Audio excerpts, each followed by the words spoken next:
이 시간에는 로마서 15장 5절부터 13절 말씀까지 읽었습니다. 오늘은 로마서 70번째 시간으로 부제목은 하나가 되어 서로 받으라입니다. 하나가 되어 서로 받으라.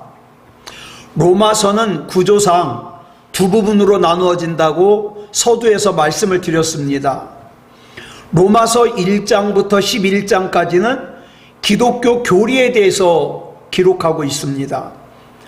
우리가 예수님을 믿는다는 것이 무엇인지, 또 내가 신앙생활하면서 무엇을 믿는 것인지, 그 믿음의 내용을 1장부터 11장까지 설명하고 있습니다.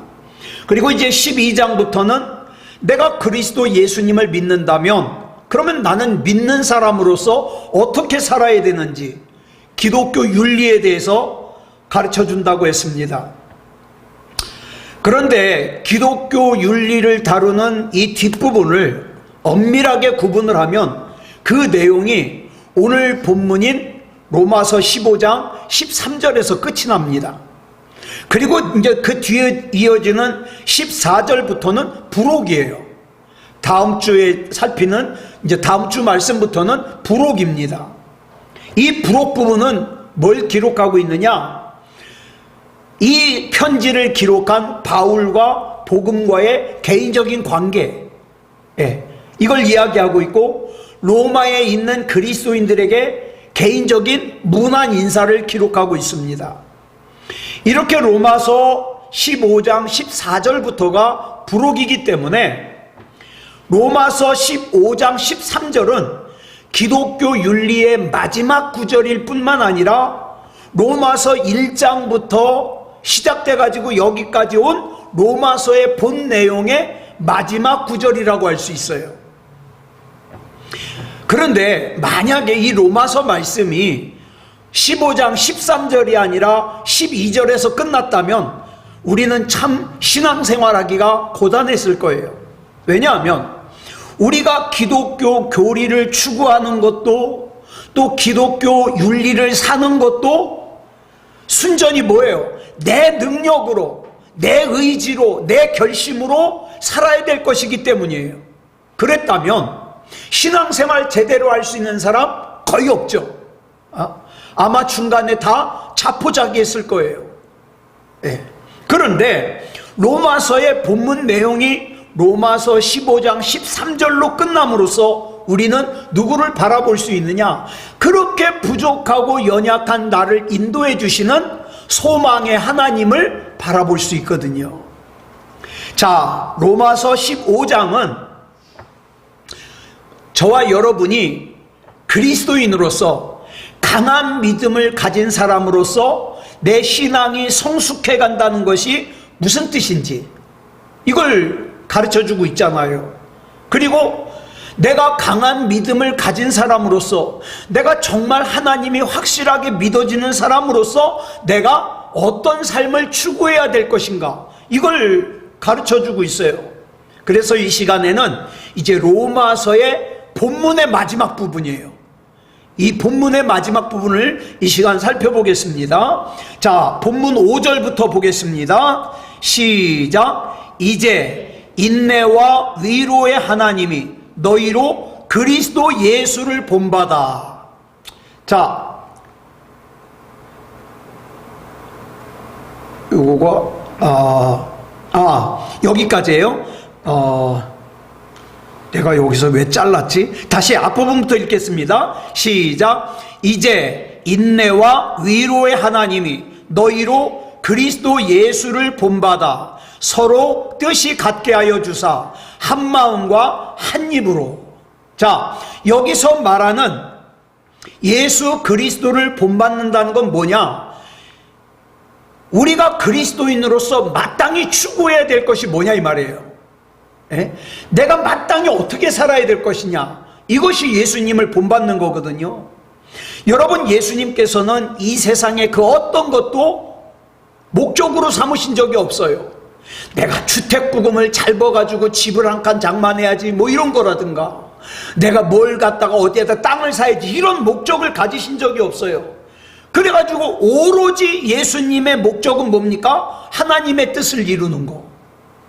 자, 그러니까 이 세상의 모든 것을 하나님의 뜻을 이루기 위한 도구로만 사용하신 거죠. 그러니까 예수님의 목적은 오직 하나님의 뜻을 이루는 거예요. 자, 그런데 이 세상에 예수 믿는다고 하는 사람들 가운데, 신앙생활 한다는 사람들 가운데 많은 사람들이 어떻게 살아요? 세상에 자기 욕심을 이루기 위해서 하나님을 도구로 이용하는 사람들이 많아요. 많아요. 이런 사람들과 우리 예수님의 삶은 굉장히 대조를 이루죠. 여러분, 우리가 기도를 청산유수같이 잘 못해도 괜찮아요. 그냥 기도만 하려면 앞에가 하얘져가지고 도대체 무슨 말을 해야 되나 몰라도 괜찮아요. 또 내가 사정이 생겨서 예배에 참석 자주 못해도 괜찮아요. 또 내가 너무 바빠가지고 성경을 많이 못 읽어도 괜찮아요. 괜찮아요. 뭐가 가장 중요하냐? 내 삶의 전반에 걸쳐서 내 주인이 예수님이 되어서 내가 오직 주님의 뜻을 따르고자 노력한다면 그 사람은 진짜 그리스도인이에요. 성숙한 그리스도인이에요. 그런데 반대로 기도는 잘해요. 막 대표 기도를 시켜놓으면 막 설교보다 더 길게 하는 사람들 있잖아요. 우스갯소리가 있잖아요. 어떤 사람이 대표 기도만 시키면은 창세기부터 막 쫙 성경 구절을 읊어요. 어떤 사람이 중간에 나왔어요. 앞에 나와 보니까 누가 먼저 나와 있어요. 집사님 언제 나오셨어요? 나 노아 홍수 때 나왔어요. 이런 사람들 있잖아요. 대표 기도를 길게 하는 사람들. 이렇게 기도는 참 길게 잘하는데 실제적인 삶에서는 예수 그리스도가 아니라 세상을 더 가까이 하고 산다. 이런 사람의 믿음은 성숙한 믿음일 수가 없죠. 또 교회 봉사는 열심히 하는데 정작에 내 신앙생활의 목적은 내 육체의 유익을 위한 거다. 그러면 그 사람의 특징은 뭡니까? 실제적인 삶은 자기 소견에 옳은 대로 살아요. 자기가 주인이에요. 이런 사람은 믿음의 길을 이탈했다고 봐도 과언이 아니죠. 여러분, 우리가 진짜 예수님을 믿고 내가 예수 그리스도를 본받을 때 그때 우리에게 어떤 변화가 나타나느냐? 이런 변화가 나타나요. 시작. 서로 뜻이 같게 하여 주사 한 마음과 한 입으로, 한 마음과 한 입으로 십자가 고난에 이르기까지 하나님의 뜻을 쫓으신 예수 그리스도를 내가 본받기로 작정하고 나 예수님을 본받아 살 거야, 나 예수님의 주님의 뜻대로 살 거야, 이렇게 주님 안에 거하면 어떤 문제, 어떤 상황 속에서도 내 생각, 내 마음, 내 목적은 하나가 될 수 있어요. 주님을 위하여. 자, 하나의 뜻을 갖게 되면 마음도 하나가 되고 입에서 나오는 말도 하나가 되고, 그쵸? 우리가 같이 기도하게 되면 기도의 내용도 하나가 되는 거예요. 그렇다고 해서 여기서 말하는 한 마음과 한 입이 그저 똑같아가지고 획일적인 거 이런 거 얘기하는 게 아니에요. 만약에 하나님께서 똑같은 걸 원하셨다면 우리 얼굴 똑같이 만들죠. 왜 이렇게 다 다르게 만드셨을까요? 우리 하나님은 이렇게 똑같은 걸 원하지 않으세요. 예. 굉장히 획일적이고 똑같은 거 좋아하는 거는 이단들이 그래요. 이단들의 특징이 뭡니까? 뭔가 아주 그냥 통일을 하려고 그래요. 복장을 통일한다든가, 그쵸? 이런 특징이 있어요. 자, 여기서 우리 로마서에서 나오는 한 뜻을 이룬다는 것은 우리 각 사람이 다른 뜻을 가지고 있어요. 우리 권사님이 다른 뜻 갖고 있어요. 그죠? 우린 다 다른 뜻을 갖고 있잖아요. 소원도 다르고 다른 뜻을 갖고 있어요. 그러나 우리가 하나님께서 나에게 요구하시는 것이 무엇인가를 깨닫는 순간, 발견하는 순간 그 하나님의 뜻 앞에서 뭐예요? 내 뜻을 내려놓고 내가 하나님의 뜻 앞에 자발적으로 순종하는 거예요. 내가 원하는 뜻도 있지만 하나님께서 나에게 원하시는 뜻이 우선입니다. 내 뜻을 내려놓는 거예요. 이와 같은 신앙의 자세를 지닐 때 우리 각자가 개성을 가지고 있잖아요. 우린 다 똑같을 수가 없어요. 심지어는 가족도 똑같을 수가 없어요. 똑같을 수 없기 때문에 어떻습니까? 한 가지 주제에 대하여 다른 말을 합니다. 다른 생각을 가져요. 그렇지만 우리가 하나님의 뜻에서 하나가 될 때 어떻습니까? 하나님을 향한 한 입이 될 수 있는 거예요. 하나님을 향한 한 마음이 될 수 있는 거예요. 이것을 바울이 본문 6절에서 이렇게 기록하고 있는 거예요. 시작. 한 마음과 한 입으로 하나님 곧 우리 주 예수 그리스도의 아버지께 영광을 돌리게 하려 하노라. 자, 믿는 이들이 함께 추구해야 될 궁극적인 목적은 뭘까요? 여러분, 우리 교회가 함께 추구해야 될 목적이 뭘까요? 하나님께 영광을 돌리는 거예요. 우리 믿음의 가족이 함께 추구해야 될 것이 뭘까요?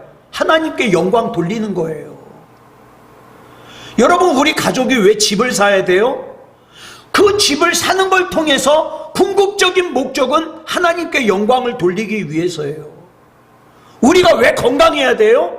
궁극적으로 하나님께 영광을 돌리기 위해서예요.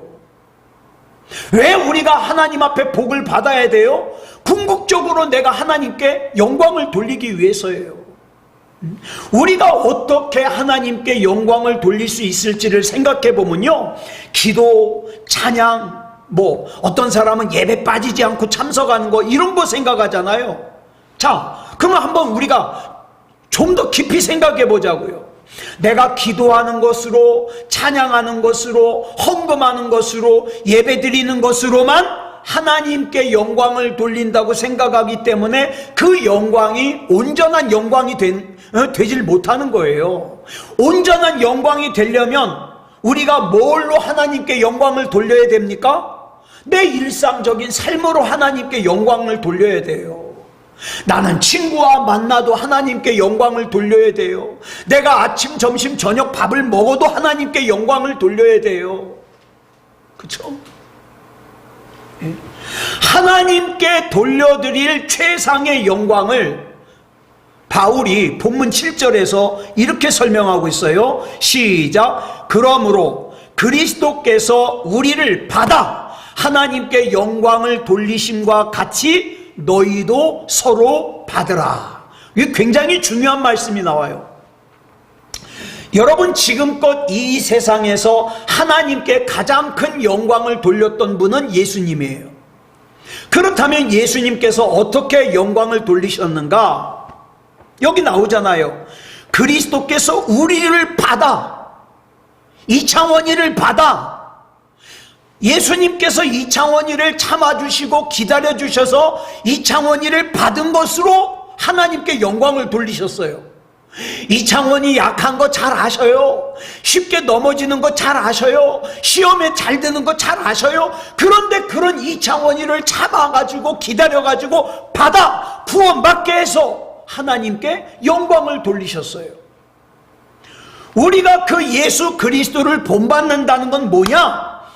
예수님께서 하셨던 것처럼 전심으로 어떻게 해요? 내 옆에 있는 사람을 받는 거예요. 받는 거예요. 그게 내가 하나님께 돌려드릴 최상의 영광이에요. 여러분, 자녀들이 부모님께 하는 최상의 효도가 뭐예요? 용돈 많이 주는 거예요? 아니요. 어디 효도관광 보내주는 거예요? 아니요. 제일 큰 효도가 뭐냐? 자녀들이 문제 일으키지 않고 자녀들끼리, 형제들끼리 화목하게 사는 거예요. 예, 화목하게. 자녀들이 출세하고 성공했음에도 불구하고 서로가 막 철천지 원수가 돼가지고 서로가 서로를 고발하고 재판을 걸고, 그러면 그거 부모에게 영광이 될 수 없잖아요. 예? 돈 많은 재벌가에서 드라마 그런 거 많이 나오잖아요. 유산을 놓고서 어떻게 해요? 막 형제들끼리 막 음모를 꾸미고 재판을 하고. 그런데요, 이 세상을 잘 살다간 아주 유명한 사람들의 유언을 보면은 자기 자녀들에게 얘들아 너희는 세상에서 출세해라 이렇게 유언한 사람이 없어요. 가장 많은 것이 뭐냐? 화목하라. 우리 예수님께서 뭐라 그러셨어요? 내가 너희를 사랑한 것 같이 너희도 서로 사랑하라 그랬잖아요. 이 얼마나 귀한 유언이에요. 우리는 하나님의 자녀들이에요.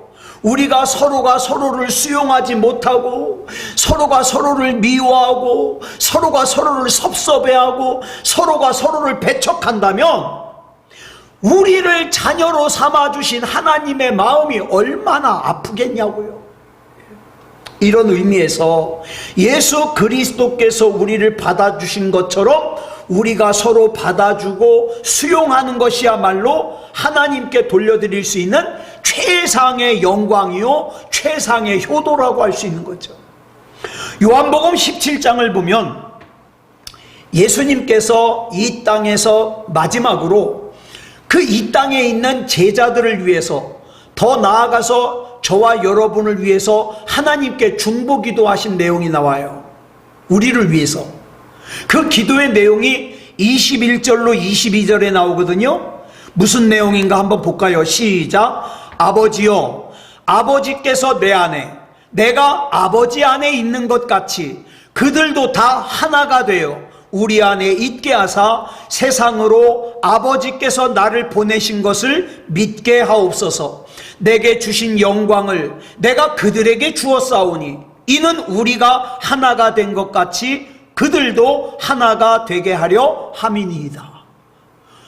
저는 이 말씀 읽을 때마다 굉장히 좋아요. 성부, 성자, 성령 하나님이 삼위일체 하나님 하나가 되신 것 같이 거기에다가도 누구를 껴주셨어요? 나를 껴주셨어요. 나를. 예? 우리가 하나가 된 것 같이 그들도, 이창원이도, 우리 새소망교회 성도들도 하나가 되게 하여 달라는 이 말이에요. 예. 그 말이 무슨 뜻입니까? 서로가 서로를 받을 수 있도록, 수용할 수 있도록 해달라는 내용이죠.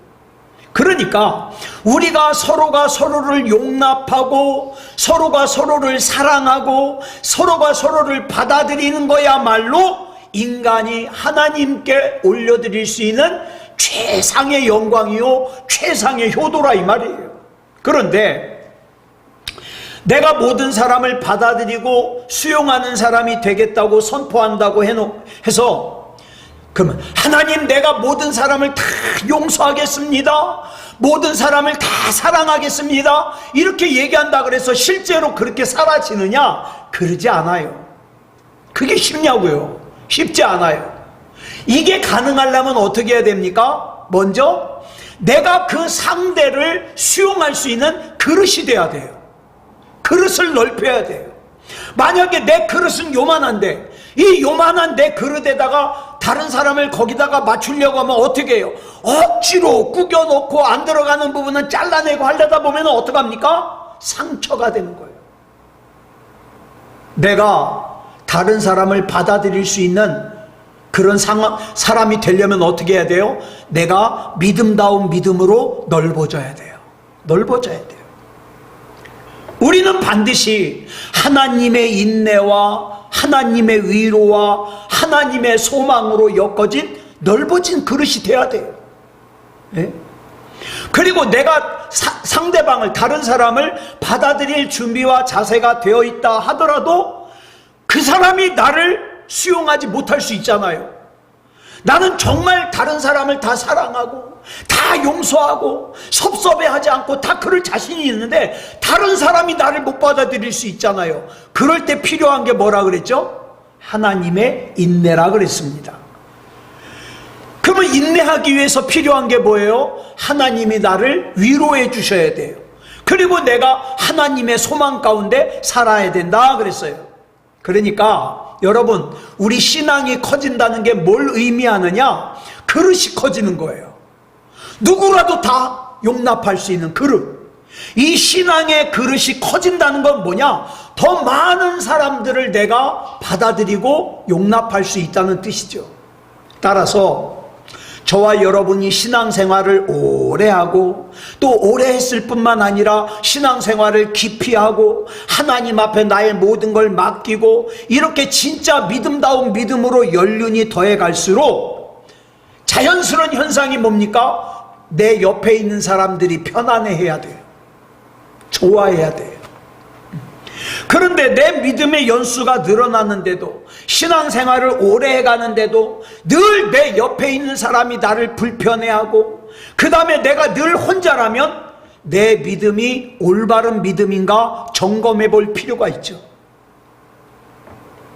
물론 경우에 따라서 누가 잘못해서가 아니라 바울과 바나바처럼 우리 사도행전에서 배웠잖아요. 바울과 바나바처럼 신앙관이 달라서 바나바는 마가 요한을 데리고서 가고 그 다음에 바울은 신라를 데리고 가고 이렇게 헤어질 수도 있습니다. 또 예수님의 12제자처럼 자기가 맡은 역할과 자기가 맡은 사명이 달라서 흩어져서 다른 곳에 가가지고 각자 다른 모양으로 일할 수도 있어요. 그런데 중요한 것은 어떤 경우든지 다른 사람의 뜻과 마음과 생각을 존중해 줄 수 있어야 돼요. 이 사람의 상황에서는 충분히 그럴 수 있다. 그래가지고 어떻게 해요? 바울과 바나바가 어떻게 해요? 나중에는 서로가 서로를 위해서 기도해 주잖아요. 이런 사람들이 되어야 된다고. 이게 믿음이 성장하는 사람이에요. 그때 우리는 그리스도 안에서 시간과 공간을 초월해서 하나를 이루어가는 거예요. 예수 그리스도를 중심으로 하나를 이루어가는 거죠. 바울이 본문 8절 상반절에서 이렇게 말씀하고 있어요. 시작. 내가 말하노니 그리스도께서 하나님의 진실하심을 위하여 할례의 추종자가 되셨으니. 자, 여기서 말하는 내가 말하노니 이 표현은 뭐냐? 지금 내가 이 말을 강조하고 있다는 뜻이에요. 그럼 뭘 강조하느냐? 그리스도께서 할례의 추종자가 되셨다는 거예요. 자, 할례의 추종자가 됐다는 게 무슨 뜻일까? 예수님께서 할례를 행하는 유대인들을 따르셨다는 거예요. 그러면 우리 참 보자고요. 유대인들이 과연 예수님께서 따를 만한 사람들이었습니까? 아니잖아요. 신명기 7장 7절을 보면 뭐라고 설명하고 있어요? 이스라엘은 여러 민족 중에서 가장 작고 볼품없는 민족이에요. 예? 그런데 예수님께서 그런 민족을 따르셨다는 거예요. 그러면 그래요. 이스라엘이 여러 민족 중에서 가장 작고 볼품없는 민족이지만 그래도 믿음이 특별하게 좋았습니까? 아니요. 우리가 성경을 보면 이스라엘 역사 가운데 이스라엘의 역사가 뭐예요? 신앙의 역사, 믿음의 역사라기보다는 뭐예요? 하나님을 향한 배신의 역사예요. 툭하면 원망하고 툭하면 모세 때려 죽이려고 그러고 그 다음에 야곱은 자기 아버지와 형을 갖다가 사기치고, 그쵸? 그런 역사예요. 그럼에도 불구하고 예수님께서는 친히 그 유대인들의 추종자가 되셨다는 거예요. 그 이유가 뭘까요? 예수님께서 그 작고 볼품없고 원망, 불평, 믿음 없는 그런 유대인들의 추종자가 되신 이유가 뭘까요? 그 첫 번째 이유를 본문 8절 하반절에서 설명하고 있어요. 시작. 이는 조상들에게 주신 약속들을 견고하게 하시고, 하나님께서 조상들에게 맺으신 약속을 굳건하게 하기 위해서 할례의 추종자가 되셨다는 거예요. 그러면 여기서 말하는 약속, 조상들에게 주신 약속의 내용이 뭐냐? 하나님께서 늘 창세기부터 말씀하셨잖아요. 나는 너희의 하나님이 될 것이다. 너희는 나의 백성이 될 것이다. 오늘 저와 여러분을 향해서도 이렇게 약속하시잖아요. 나는 너의 하나님이 될 거야. 너는 내 백성이 될 거야. 이 약속은 구약을 일관되게 관통하고 있는 말씀이에요. 그 형편없는 이스라엘 백성, 끊임없이 하나님을 배신하고 하나님을 원망하고 그 볼품없는 유대인들을 하나님께서 당신의 백성으로 삼아주시겠다는 약속, 그 약속이에요. 그 약속을 이루기 위해서, 그 약속을 지키기 위해서 뭐가 됐어요? 예수님께서 율법을 지키는 유대인들의 추종자가 되셨다는 거예요. 그 약속을 지키기 위해서. 그 다음에 두 번째 이유가 나와요. 본문 9절 상반절에 시작. 이방인들도 그 긍휼하심으로 말미암아 하나님께 영광을 돌리게 하려 하심이라. 자, 이렇게 작고 볼품없는 유대인들의 추종자가 예수님께서 되신 이유는 그 긍휼하심으로 이방인들, 유대인들에게 약속하신 것을 지키기 위해서일 뿐만 아니라 그 볼품없는 유대인들을 받아들이고 수용하심으로 말미암아 유대인뿐 아니라 이방인들도 긍휼히 여기시고 구원하기 위해서요. 그래서 이것 때문에 저와 여러분이 구원받고 천국 백성이 되고 하나님을 아버지라고 부를 수 있는 거예요. 하나님을 배신한 유대인들도 받아주시는 하나님이라면 그 긍휼하심으로 어찌 이방인들을 받아주시지 않겠느냐. 하나님 아버지께서는 이스라엘 백성뿐만 아니라 하나님을 알지도 못하는 이방인들도 받아주시기 위해서 예수 그리스도를 이 땅에 보내주셨다. 그리고 우리가 그 예수님이 믿어지게 하셨다. 이게 하나님의 진실하심이에요. 근데 이 하나님의 진실하심, 이 귀한 은혜 앞에서 우리는 하나님을 향한 감사가 조금도 없이 온통 살면서 모든 관심사는 돈과 사람과 내 주변 환경에 가 있다면 이 얼마나 가슴 아픈 일이냐 이 말이죠. 이걸 깨닫는다면 누구 다른 사람이 내 생각과 다르다고 해서 내가 어찌 그 사람을 하찮게 여길 수 있으며 밀어낼 수 있겠습니까? 하나님, 나를 참아주시고 나를 기다려주시고 내가 이렇게 하나님이 믿어지게 해주셨으니 그것으로 하나님께 영광을 돌리셨으니 나도 내 생각과 다른 아무개를 품겠습니다. 사랑하겠습니다. 이렇게 하나님 앞에 나아갈 수 있는 거죠. 자, 하나님을 믿는 우리가 서로의 연결고리가 되지 못할 이유가 없어요. 그래서 바울은 구약을 인용해서 이 내용을 본문 9절 하반절에서 더 강조합니다. 볼까요? 시작. 기록된 바 그러므로 내가 열방 중에서 주께 감사하고 주의 이름을 찬송하리로다 함과 같으니라. 이 말씀은 시편 18편의 말씀을 인용한 건데 열방 가운데 주님께 감사를 드리고 주님의 이름을 내가 기뻐 찬송하겠다는 거예요. 늘 나에게 복을 주시고 나를 지켜주시고 나를 이기게 해주시고 나의 피할 바위가 되어주시고 나의 산성이 되어주시고 나의 요새가 되어주시는 하나님을 자랑하고 그분께 내 모든 것을 맡기고 영광을 돌리겠다는 거죠. 지금 당장 내 생각대로 풀리지 않는 일들이 있을 수 있어요.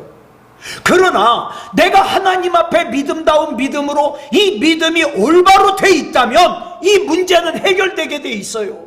나는 승리하게 돼 있어요. 왜? 하나님께서는 그 약속을 지키시기 위해서 유대인들의 추종자도 되셨고 이방인을 받아주셨거든요. 그러니까 그 하나님께서는 저와 여러분을 책임져 주신다 이 말이에요. 자, 본문 10절 보겠습니다. 시작. 또 이르되 열방들아 주의 백성과 함께 즐거워하라 하였으며, 이 말씀은 신명기 32장에 나오는 말씀이에요. 주의 이름을 내가 즐거워하는 것을 뛰어넘어 열방들에게, 아직 하나님을 알지 못하는 사람들에게, 구원받지 못하는 사람들에게, 그 사람들도 이 기쁨에 동참할 수 있도록 초대한다 이 뜻입니다. 자, 본문 11절 보겠습니다. 시작. 또 모든 열방들아 주를 찬양하며 모든 백성들아 그를 찬송하라 하였으며 열방들에게 외치기를 함께 하나가 되어서 우리 주님을 찬양하자, 주님을 경배하자. 사람들이 10사람이 모였으면 이 사람은 이 생각, 저 사람은 저 생각 하지 말고 우리 모두 한 마음으로, 우리 모두 한 뜻으로 하나님을 예배하자 이 말이에요. 예배다운 예배를 드리자 이 말이에요. 자, 본문 12절 보겠습니다. 시작. 또 이사야가 이르되 이새의 뿌리 곧 열방을 다스리기 위하여 일어나시는 이가 있으리니 열방이 그에게 소망을 두리라 하였느니라. 자, 우리 이새의 뿌리라는 말은 많이 들어보셨죠? 이새의 뿌리에서 줄기가 돋아. 이 이새의 뿌리는 뭡니까? 예수 그리스도를 뜻해요. 그 예수 그리스도께 소망을 두겠다는 거예요. 그러면서 이제 전 로마서의 마지막 구절, 본문 마지막 구절 13절이 이렇게 설명하고 있어요. 시작. 소망의 하나님이 모든 기쁨과 평강을 믿음 안에서 너희에게 충만하게 하사 성령의 능력으로 소망이 넘치게 하시기를 원하노라. 아멘. 이 말씀이 그렇게 중요해요. 내 능력이 아니라, 내 경험이 아니라, 내가 얼마만큼 오래 교회를 다녔느냐가 아니라 성령의 능력으로 내 안에 하나님께서 주시는 소망이 넘치고 기쁨이 넘치고 평강이 넘치기를 원한다 이 말이죠. 여러분, 이 구절은요 우리 신앙생활에서 없어서는 안 될 중요한 단어들로 이루어져 있어요. 여기서 바울이 말하고자 하는 게 뭡니까? 우리를 하나가 되게 하신 하나님께서 소망의 하나님이시기 때문에 때로는 내가 상종조차 하기 괴로운 그런 사람이 있다 할지라도 소망을 버리지 말라 이 말이에요. 왜? 내 능력이 아닌 하나님의 능력으로 하나가 될 것이니까. 소망의 하나님 안에 담겨있는 의미는 하나님께서 어떤 경우에도 소망을 버리지 않으시는 분이라는 거예요. 하나님께서 나에 대한 소망을 거두지 않으셨기 때문에 내가 그처럼 미련하게 하나님께 등 돌리고 마치 하나님이 없는 것처럼 하나님 생각도 안 하고 세상과 짝하여서 그렇게 살고 있던 나를 하나님께서 여전히 받아주시고 오늘 같은 모습으로 나를 이끌어 주셨다 이 말이에요. 우리는 이 같은 소망의 하나님 안에서 사람에 대한 소망을 버리면 안 돼요. 이 사람도 나를 끝까지 참고 기다려서 오늘날 나와 같은 믿음이 되게 하신 하나님께서 반드시 이 사람도 하나님의 소망 가운데 이렇게 만들어 주실 것이다. 예배다운 예배를 드리는 예배자, 믿음다운 믿음을 가진 믿음의 사람 되게 하실 거라 이 말이에요. 여러분, 저와 여러분이 세상을 살다 보면 어쩔 때는 배우자가, 어쩔 때는 자녀가, 어쩔 때는 이웃이, 어쩔 때는 친구가, 어떨 때는 교우가 참 실망을 줄 때가 있지요. 그런데 절대 우리가 소망을 버리면 안 돼요. 소망. 우리 이거 중요하니까 다시 한번 읽을까요? 본문 13절 시작. 소망의 하나님이 모든 기쁨과 평강을 믿음 안에서 너희에게 충만하게 하사 성령의 능력으로 소망이 넘치게 하시기를 원하노라. 우리가 소망의 하나님을 바라볼 때 하나님께서 우리에게 모든 기쁨과 평강을 충만하게 해주신다는 아주 감격스러운 말씀이죠. 가득 채워주신다는 거예요. 나는 어떻습니까? 세상에서 돈이 조금 있다가 없으면 걱정합니다. 몸이 좀 건강하다 약해지면 걱정합니다. 사람이 내 옆에서 떠나가면 걱정합니다. 그런데 그렇지 않아요. 우리 하나님께서 충만하게 채워주신대요. 그렇기 때문에 나는 그 주님을 바라보는 거예요. 여러분, 믿음에는요 부익부 빈익빈이 적용이 돼요. 부익부 빈익빈이 뭐냐? 부자는 더 가져서 더 부자가 되고 가난한 자는 더 가난해진다, 이 뜻이에요. 예? 그게 무슨 뜻이냐? 아무리 의지가 강한 사람이라 할지라도 절망 중에서 하나님 바라보지 않잖아요. 그러면 자기 의지는 금방 거덜나게 돼 있어요. 그렇기 때문에 우리가 힘들 때 어떻습니까? 주 안에 있는 나에게 딴 근심 있으랴. 주님 안에 나아가는 거예요. 제가 한 2주 전에 우리 전병훈 집사님이 어깨가 아프시다 그래가지고 제가 전병훈 집사님 어깨 치료해 달라고, 하나님 우리 전병훈 집사님 어깨 좀 치료해 주세요 기도했더니 제가 기도하면서 어깨가 아픈 거예요 지금도. 그래서 이게 나하고 같이 아프다가 요거 낫으면 같이 낫을래나? 요런 생각을 했어요. 근데 우리 지금 곽경희 권사님이 대상포진이시잖아요. 아까 보니까 너무 아파가지고 병원에 입원하셨다고 그러는데, 이것도 대상포진 기도하면 나도 오는 거 아니야? 그런데 그래도 기도하는 거예요. 하나님, 우리 곽경희 권사님 너무 고생하십니다. 예? 마음고생 또 몸고생, 지금까지 얼마나 힘드셨는데 하나님 고쳐주세요. 고쳐주세요. 이창원 목사는 별 능력 없기 때문에 제가 권사님한테 100번 1000번 가봐야 소용없습니다. 그렇지만 만병의 대의사 되시는 우리 하나님 앞에 맡겨드립니다. 하나님께서 아픈 곳 손을 얹어서 치료하여 주시고 대상포진 떠나가게 하시고 통증이 사라지게 하여 주시옵소서. 아까 그렇게 기도했어요. 자, 믿음은요 부익부예요. 내가 조그만 믿음을 가지고 있잖아요. 그러면 그 믿음이 자꾸 눈사람처럼 큰 믿음을 만들어가요. 근데 내가 믿음이 없으면 있는 것조차 다 거덜나 버린다 이 말이에요. 그러니까 하나님 나에게 더욱더 믿음 주시옵소서. 나에게 더욱더 믿음 주시옵소서. 나 하나님 아니면 안 됩니다. 하나님 바라봅니다. 나 하나님께 소망을 둡니다. 하나님께서 책임져 주시옵소서. 기도하는 거죠. 기도. 자, 나와 함께 하시는 소망의 하나님. 이 로마서의 본문이 이렇게 결론을 맺고 있는 거예요. 예? 연약한 내 믿음도, 예? 내가 이방인인데 내가 하나님 앞에 구원받았는데 그 속에서 그 모든 것이 사랑이 어떻게 가능했냐? 소망을 뒀기 때문에. 하나님의 소망. 그러기 때문에 나는 그 누구도 난 포기하지 않습니다. 그 누구도 미워하지 않습니다. 난 그 누구도 절대 단절하지 않습니다. 하나님께서 나에게 소망을 두셨듯이 나도 그 사람에게 소망을 둡니다. 나 그 사람 위해서 기도합니다. 하나님께서 책임져 주시옵소서. 이게 믿음의 사람이라 이 말입니다. 이게.